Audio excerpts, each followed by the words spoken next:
This channel does not promote any violent, harmful, or illegal activities. All content provided by this channel is meant for an education purpose only.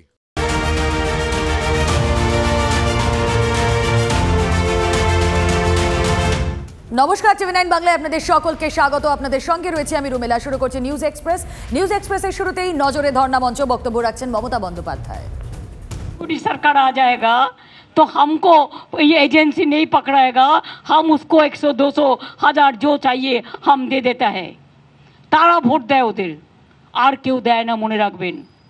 আর অনেকে ভোটটা লড়তে পারে না বলে তাই এই প্রবলেমটা হয়। আমরা ভোটটা লড়ি ইঞ্চিতে ইঞ্চিতে। মনে রাখবেন, এমনকি ইভিএম মেশিনও কারচুপি করে।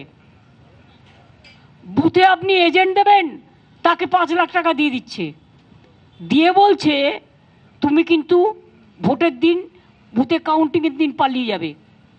আমি নন্দীগ্রামে এসব কেস শুনেছি দু একটা, আমার জীবনে অনেক অভিজ্ঞতা আছে। লোডশেডিং করে দেয়, নানা রকম কীর্তি কেলেঙ্কারি করে। তাই নজর কিন্তু সব জায়গায় রাখতে হবে। আর মনে রাখবেন, আমরা চিরকাল আন্দোলনই আমাদের জন্ম দিয়েছে। ছাত্র রাজনীতি থেকে আমরা আন্দোলন করে শিখেছি। আমরা পেতে আসিনি, আমরা দিতে এসেছি। যারা তৃণমূল করবেন তাদের মনে রাখতে হবে, মানুষকে দিতে হবে, নিজের পাওয়ার জন্য নয়। আরে কাল যদি মরে যান, ওই কোটি কোটি টাকা কে খাবে? যাবেন তো সাথে একা, শুধু একটা সাদা কাপড় ওপরে ঢাকা থাকবে। কে খাবে? মণি খাবেন না মুক্তো খাবেন? হিরে খাবেন না কি খাবেন? দুটো ডাল ভাত, ডাল ভাতের জায়গায় দুটো মাছ ভাত খান, মাংস ভাত খান। একটা গাড়ি থাক কারো আপত্তি নেই, একটা টিভি থাক কারো আপত্তি নেই, একটা ওয়াশিং মেশিন থাক কারো আপত্তি নেই, কিন্তু তার বেশি যে করেছে সেই মরেছে। মনে রাখবেন, ঈশ্বরের মার চিরকালের বার।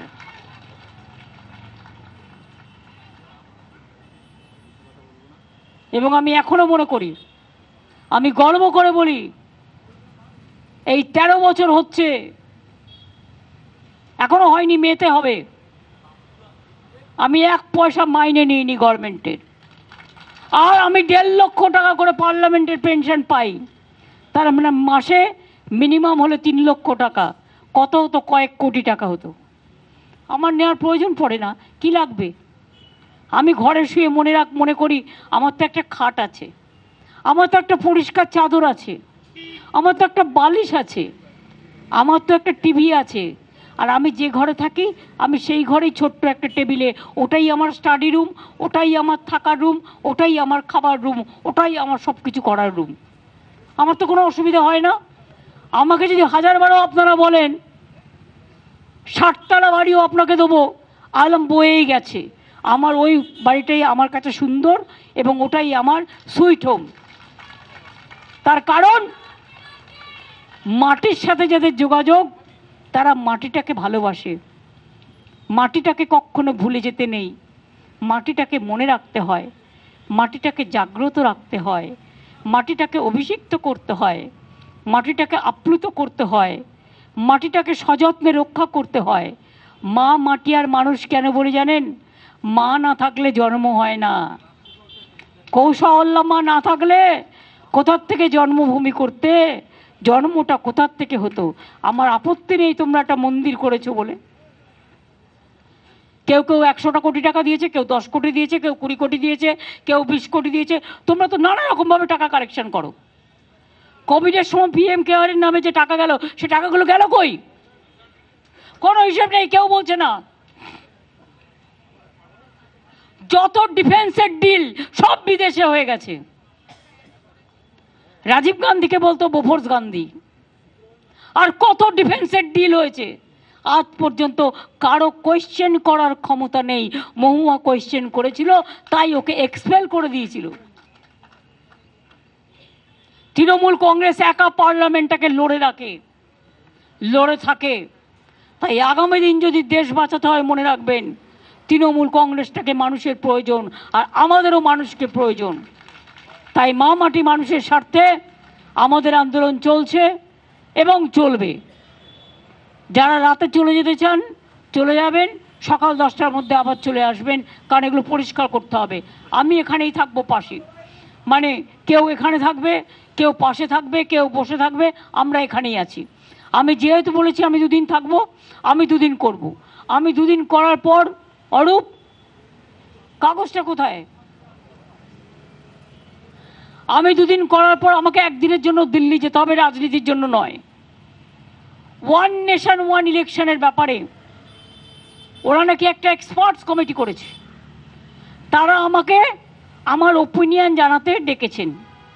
তাই আমি 5 তারিখে সন্ধ্যায় যাব, 6 তারিখে বেলা 2টোয় মিটিং করব, করে আমি সন্ধ্যায় ফিরে চলে আসব, কারণ 8 তারিখে আমার বাজেট আছে। কাজেই প্রোগ্রাম আমি দিয়ে গেলাম অলরেডি কদিনের।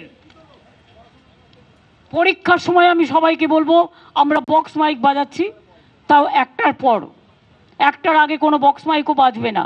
যদিও এখানে কোনো স্কুল নেই, কিচ্ছু নেই, এটা রেস্ট্রিকশনের মধ্যে পড়ে না, তা সত্ত্বেও আজকাল আমি থাকলাম। পরশু থেকে দায়িত্ব নেবে, 4 ফেব্রুয়ারি করবে তৃণমূল যুব কংগ্রেস। তৃণমূল যুব কংগ্রেসকে খবরটা জানিয়ে দেওয়া হোক। বক্সিদাকে আমি বলবো, অরূপকেও বলবো, ববিকেও বলবো, শাওনিদের সবাইকে বলে দাও। 5ই ফেব্রুয়ারি তৃণমূল ছাত্র পরিষদ করবে। আমি ওখানে দেখতে পাচ্ছি দেবাংশুরও দাঁড়িয়ে আছে। ছাত্র পরিষদ যারা আছো 5 তারিখে তোমরা করবে। 6ই ফেব্রুয়ারি তৃণমূল মহিলা কংগ্রেস করবে। 7ই ফেব্রুয়ারি আমাদের তৃণমূল ট্রেড ইউনিয়ন এবং ফেডারেশন করবে। এটা মানুষ ভূঁইয়ার ওপর দায়িত্ব থাকবে, এবং ঋতব্রত ও দোলা সবাইকে নিয়ে করবেন। 8ই ফেব্রুয়ারি তৃণমূল সংখ্যালঘু সেল এবং SC ST OBC সেল করবে। আমি মোশাররফ থেকে শুরু করে আমি আমার SC ST যারা আছেন বন্ধুরা, আমি জয়প্রকাশকেও বলবো, বক্সিদাকেও বলবো, SC ST সেলের যারা আছেন, বীরবাহা হাসদাও এটার প্রেসিডেন্ট আছে ST সেলের, SC সেলেরও যারা আছেন, সুনীল মণ্ডলরা আছেন, সবাই মিলে, এবং OBC সেল, তারা মিলে করবেন 8ই ফেব্রুয়ারি। আমরা সেদিন MLA-রা হাউসে থাকবো, বাজেট হবে, বাজেট হয়ে যাওয়ার পরে আপনারা ফিরে আসতে পারেন। 9ই ফেব্রুয়ারি দক্ষিণ 24 পরগনা করবে। আমি জেলা সভাপতি শুভাশিস চক্রবর্তীকে দেখতে পাচ্ছি, এবং বক্সিদের হাতে আমি লিস্টটা তুলে দেবো বলবার জন্য। 10ই ফেব্রুয়ারি শনিবার উত্তর 24 পরগনা জেলা করবে। পার্থ, আমি তোমায় দেখেছি, তুমি এসছো, তোমরা অনেকেই এসছো, সুতরাং এটা বলে দেবে। নির্মল ঘোষ আছে জেলার চেয়ারম্যান। 10ই ফেব্রুয়ারি, 11ই ফেব্রুয়ারি হাওড়া, কিন্তু MLA-রা অ্যাসেম্বলি চলাকালীন পার্লামেন্টে থাকবেন, অন্যান্যরা বসে থাকবেন, অ্যাসেম্বলি হয়ে যাওয়ার পরে আসবেন।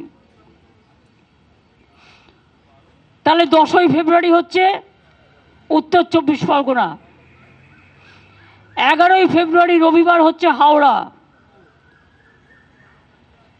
পুলক আছে, রাজীবরা আছে, আমার ওখানে সুকান্তরা সকলেই আছে, ডাক্তারবাবু আছেন, সকলে মিলে দেখে নেবেন। 12ই ফেব্রুয়ারি সোমবার হুগলি। অসীমা থেকে শুরু করে এরা অনেকেই আছে, সবাইকে বলে দিলাম। 13ই ফেব্রুয়ারি মঙ্গলবার বর্ধমান পূর্ব ও পশ্চিম। আমি অরূপকে বলে দিলাম, মলয়কেও বলে দিলাম, সবাই মিলে করবে। তারপরেও আমরা কন্টিনিউ করব। 14ই ফেব্রুয়ারি, আমি 14ই ফেব্রুয়ারি পর্যন্ত দিয়ে যাচ্ছি। মেদিনীপুর করবে 14ই ফেব্রুয়ারি, মেদিনীপুর পূর্ব এবং পশ্চিম। দিনের ও সরস্বতী পুজো আছে, 14-15 হবে না, কারণ সরস্বতী পুজো আছে। তাই 13 তারিখ পর্যন্ত আমাদের ধর্নার কর্মসূচি আমরা জানিয়ে গেলাম। পরবর্তী পর্যায়ে জেলায় জেলায়, বুথে বুথে আমরা আবার আমাদের প্রোগ্রাম ডিক্লেয়ার করব। আমি এটুকু বলে, শত্রুঘ্নজিকে বিশেষ করে অনেকক্ষণ তিনি বসে আছেন, তিনি যাবেন। আর তাছাড়া আমাকেও বাজেট সামনে, আপনারা জানেন আমাদের 8 তারিখে বাজেট আছে, আমারও মিটিংও করতে হচ্ছে। আবার প্রোগ্রামও করতে হচ্ছে, গিয়ে গিয়ে কাজও করে আসতে হচ্ছে। সুতরাং আমার কিছু গুরুত্বপূর্ণ মিটিং আছে, তাই আমি একটু পেছনে মিটিং করব। এই সময়টা আমি ববি অরূপকে বলবো এই মিটিংটা চালিয়ে নেওয়ার জন্য। বক্সিদা প্রিসাইড করবে, যাদের যাদের বলতে দেওয়া তারা বলুক। আমি শেষ করবার আগে আমি সুভদ্রাকে বলবো, ইয়েস তুমি তো ভালো বলো, সুভদ্রা টেলি চ্যানেলের পক্ষ থেকে দু একটি কথা বলবে। সুভদ্রা হয়ে গেলে লাভলি বলবে। অদিতির শরীরটা একটু খারাপ আছে মনে হয়, পারবে বলতে? 2 লাইন বলবে। আমি 3টে নাম অ্যানাউন্স করে দিয়ে গেলাম, সুভদ্রা, লাভলি, অদিতি। জুন মিদনাপুরে গেছে, আমাকে বলে গেছে, আর নয়না। এই 4 জন বলবে, তারপরে আমি এসে আবারটা করব।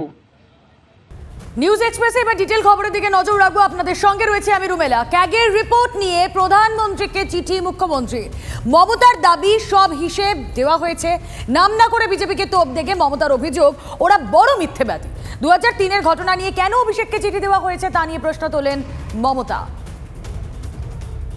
ক্যাগ যে কথাটাই জানে না সেটাই লিখেছে, কোনোদিন এটা হয়নি বলছে 2003 সাল থেকে। আর 2003 সালে তোরাই আমরা ছিলাম। 2003-এর দায়িত্ব আমি নেব, 2011 পরে আমরা যখন এসেছি তখনকার দায়িত্ব নেব। তা সত্ত্বেও বলি প্রত্যেকটা ইউটিলাইজেশন সার্টিফিকেট গেছে, টোটাল মিথ্যে কথা, টোটাল গ্রেট লায়ার। সত্য কখনো চাপা থাকে না। আমি যখন রিটিন একটা চিঠি দিচ্ছি, ক্রস চেক করেই তো দিচ্ছি। সব ইনস্টিটিউশনগুলোকে করে দিয়েছে একেবারে পার্টি অফিস, সব এজেন্সি পার্টি অফিস। আপনি বুঝুন, 2003-এর হিসেব চাইছে আমার কাছে। তখন তৃণমূলের বেবিটা জন্মায়নি, তখন বেচারার বয়স ছিল মাত্র 5 বছর। অভিষেককে একটা লেটার পাঠিয়েছে এজেন্সি, তখন অভিষেক জন্মায়নি।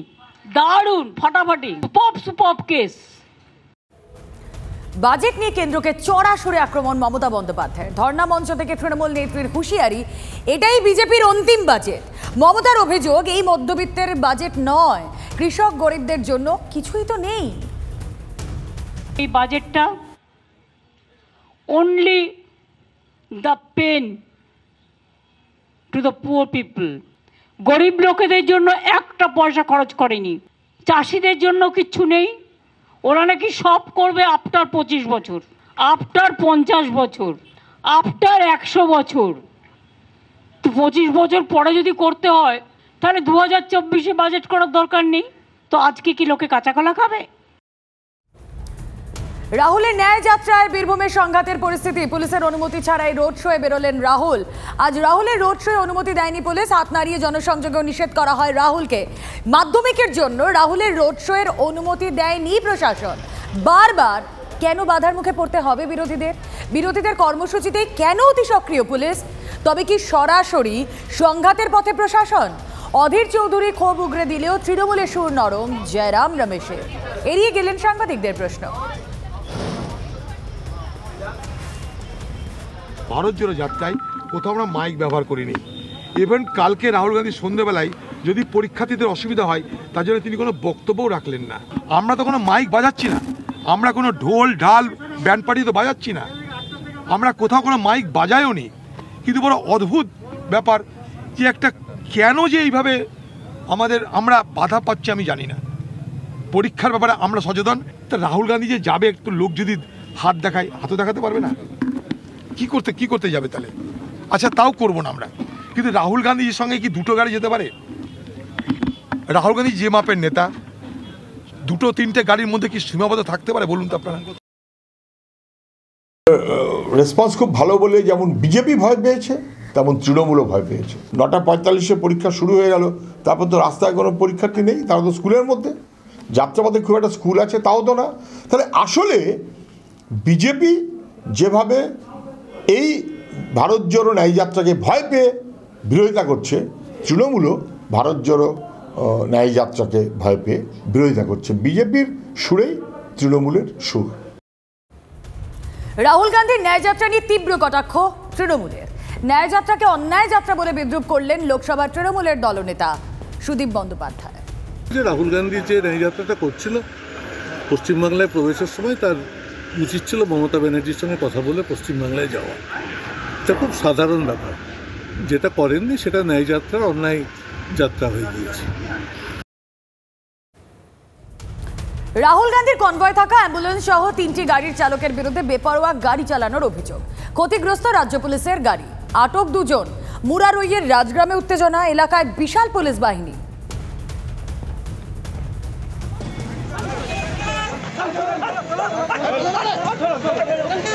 এক্সক্লুসিভ ছবি আপনারা দেখছেন, অ্যাম্বুলেন্স চালকের বিরুদ্ধে মূলত অভিযোগ। সেই ছবি আপনারা দেখছেন মুরারইয়ে।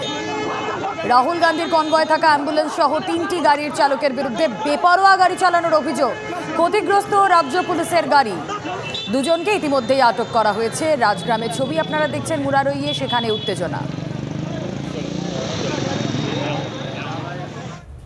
নির্বাচন কমিশনের শুভেন্দু অধিকারী পৌঁছে গিয়েছেন। অভিষেকের কেন্দ্র ডায়মন্ড হারবারে ভোটার লিস্টে নাম নেই এমন ভোটারদের নিয়ে কমিশনে বিরোধী দলনেতা। রাজ্য সরকার ভোটারও চুরি করছে, কমিশনারের গাইডলাইন মানছে না রাজ্য। পুলিশ প্রশাসনকে নিজের স্বার্থে ব্যবহার করছে রাজ্য। পুলিশের ওয়েলফেয়ার বোর্ডকেও কাজে লাগাচ্ছে রাজ্য। নালিশ জানাতে এবার নির্বাচন কমিশনে বিরোধী দলনেতা। চোর মমতা শুধু চাকরি চুরি, কয়লা চুরি, বালি চুরি, গরু চুরি, রেশন চুরি করেনি, চোর মমতা ভোটারও চুরি করেছে। জয়েন্ট সিও থেকে শুরু করে নিচের তলা পর্যন্ত সব সোমেন ব্যানার্জি আর শান্তনু মুখার্জি, মমতার 2টো পায়দাস নবান্নর 14 তলায় বসে থাকে। তারা এখানে তৃণমূল কংগ্রেসের কর্মচারী ফেডারেশনের লোকদের বেছে বেছে পাঠিয়েছে। পশ্চিমবঙ্গে তৃণমূল কংগ্রেস প্রভাবিত কর্মচারী ফেডারেশনের কোনো মেম্বারকে এই অফিসে রাখা যাবে না। যদি আগে না সরান, ভোট ঘোষণার পরে কোন পদ্ধতিতে সরাতে হয় ভারতীয় জনতা পার্টি সেটা জানে, এবং আমরা এক্সট্রিম লিমিট অবধি যাব। আর প্রাথমিকের শিক্ষক নিয়োগ নিয়ে নয়া নির্দেশ হাইকোর্টের। বিএড ও ডিএলএড থাকা প্রার্থীদের প্যানেলে রাখার নির্দেশ। 10 পরীক্ষার্থীর আলাদা মেরিট লিস্ট প্রকাশের নির্দেশ বিচারপতি রাজাশেখর মান্থার। পরীক্ষায় পাশের নাম বাদ দেওয়া সিদ্ধান্ত রূঢ়। শুধু ডিএলএড থাকতে হবে, এই আচরণ প্রতিকূল পর্যবেক্ষণ বিচারপতি মান্থার। শুধু ডিএলএড এর ভিত্তিতে প্যানেল প্রকাশ করে পর্ষদ। হাইকোর্টের দ্বারস্থ হন ডিএলএড ও বিএড করা 10 চাকরি প্রার্থী। যত কাণ্ড মালদায়, ছাত্রীকে অপহরণ করে খুনের ঘটনায় রেশ কাটতে না কাটতেই এবার মালদায় শুট আউট। ছিনতাইবাজদের হাতে গুলিবিদ্ধ মদের দোকানের কর্মী। গতকাল রাতে লক্ষাধিক টাকা নিয়ে মদের দোকানের মালিকের কাছে জমা দিতে যাচ্ছিলেন কর্মী দোকানের চিন্ময় বারুই এবং সঙ্গে আরও একজন কর্মী ছিলেন। অভিযোগ, রশিদপুর এলাকায় হঠাৎই 3টি বাইকে করে এসে গুলি চালায় 6 দুষ্কৃতী। টাকার ব্যাগ ছিনতাই করে চম্পট দেয় তারা।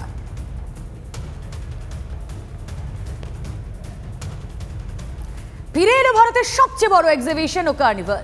মিলন মেলা প্রাঙ্গণে 9 থেকে 11 ফেব্রুয়ারি থাকছে দেশ বিদেশের stall, automobile, electronics, furniture, home appliances, fashion, beauty product, home ডেকোরের অনেক কিছু। থাকছে লাইভ মিউজিক, ফুড স্টল, প্রবেশাবাদ, থাকছে পার্কিং এর সুবিধা।